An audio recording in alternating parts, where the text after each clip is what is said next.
السلام عليكم ورحمة الله وبركاته. ازيكم يا حبايبي؟ عاملين ايه؟ يا رب تكونوا بخير. النهاردة ان شاء الله الفيديو اللي فات عملنا تقريبا غرزة ضلع السمكة. النهاردة هنعمل ايه؟ تطبيقات عليها، يعني تطبيقات، يعني انا قلت لكم ان بنستخدمها في اوراق الشجر. ادي دي ورقة شجرة هنعملها بقى ايه. هنمشي على الرسمة. بصوا، رسمت ورقة شجر اهي، ولضمت الابرة طبعا عملتها على 2. بصوا طبعا هو ورق الشجر بيبقى لونه اخضر، بس انا عاملاها ايه، لو يعني عاملاها باللون فاتح شوية عشان يبان تشوفه كويس، لان اللون الاخضر غامق فمش هيبقى باين قوي. بطلع من نهاية فرع الشجر اهو. بروح بقى ايه، بروح جاية في النص كده ونازلة كده اهي. باخد حوالي سنتي كده او سنتي وشوية وانزل. بروح بقى ايه، طالعة. بصوا من جنبها على طول انا بمشي على الرسمة كده اهو. ومن هنا بمشي على الرسمة برضو اهو. بصوا زي الفيديو اللي فات على طول.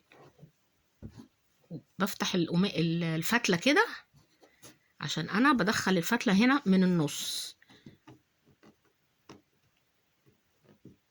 اهو. بروح منزلاها، اهم حاجة انا قلت لكم المرة اللي فاتت تثبيتة، بروح منزلها كده. بمشي اهو. بصوا بمشي على الرسمة اللي انا رسمها بالظبط اهو. من هنا كده ومن هنا اهو، بمشي على الرسمة. بفتح الفتلة كده عشان بطلعها ايه، بطلع الإبرة من النص. طبعا الغرز بتبقى فوق بعضها، مفيش ايه، ما بسيبش مسافات. واهم حاجة التثبيتة، ما تنسوش دي عشان انا تملي بنساها.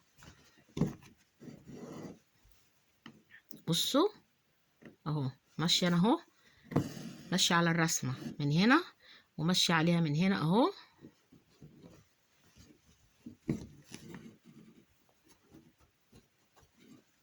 وبدخل الإبرة من هنا اهو، من النص، نص ورقة الشجر.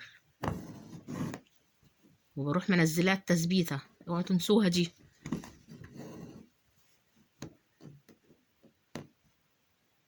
بصوا بمشي على الحردانيات اللي هي بتاعت الوردة، قصدي اللي هي بتاعت ورقة الشجر. ولو عايزة اعمل ورق ورد كمان، مش ورق شجر بس، عادي ممكن اعمل كده. اعمل الاوراق بتاعت الوردة وامشي عليها كده زي ما بعمل هنا، هعمل في الورق بتاع الوردة. ان شاء الله نبقى نعمل فيديو ونمشي كده ايه ونشتغلها زي الورق بالظبط.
بصوا سهلة خالص ازاي، بس انتوا ركزوا.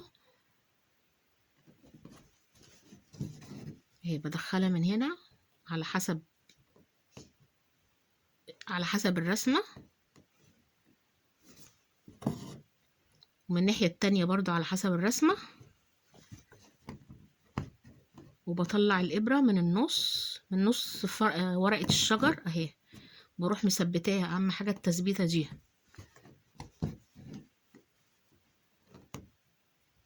انا هلضم ايه، هلضم الابره. خلاص لضمت الابره اهو، واروح منزلاها من هنا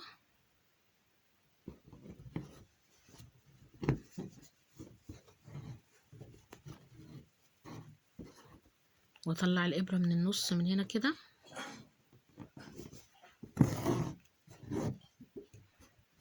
واروح منزلاها. التثبيته دي اهم حاجه، التثبيته.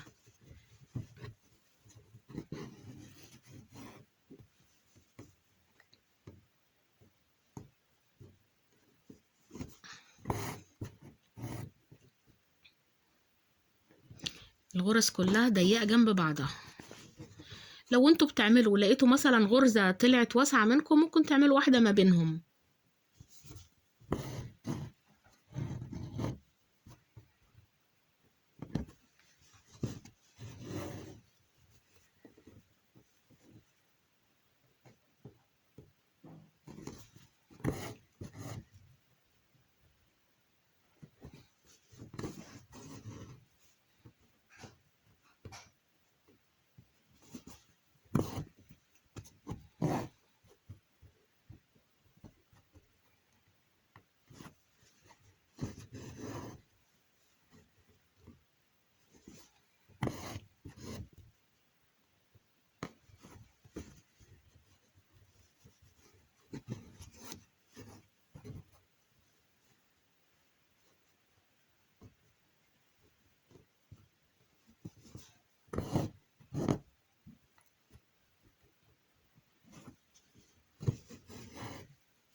خلاص كده ايه، خلاص ده ايه.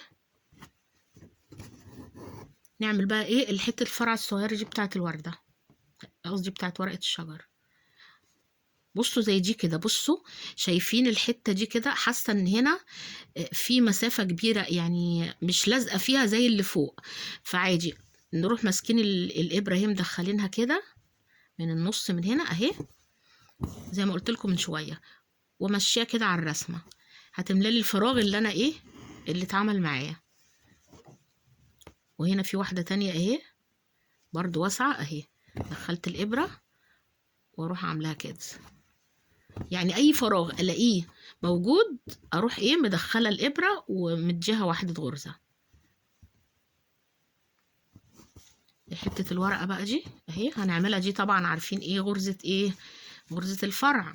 انا عامله فيديو مفصل بيها وسهله جدا جدا اهو. بمسك الفتله اهو كده، وبروح طالعه من نص المسافه مثلا اهو كده، وبخلي دي لفوق، اروح طالعه كده.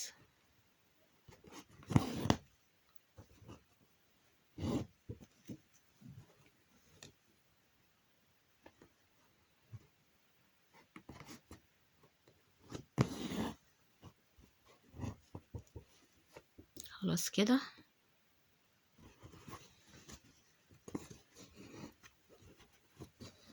خلاص كده الفيديو بتاعنا خلص. بصوا الوردة اهي عاملة ازاي، قصدي فرع الشجرة اهو. بصوا بصوا الغرزة سهلة اوي، جميلة اوي، بتدي نتيجة حلوة. يلا اشوفكم ان شاء الله على خير في فيديو جديد نتعلم فيه غرزة جديدة من غرز التطريز، ومع الف سلامة.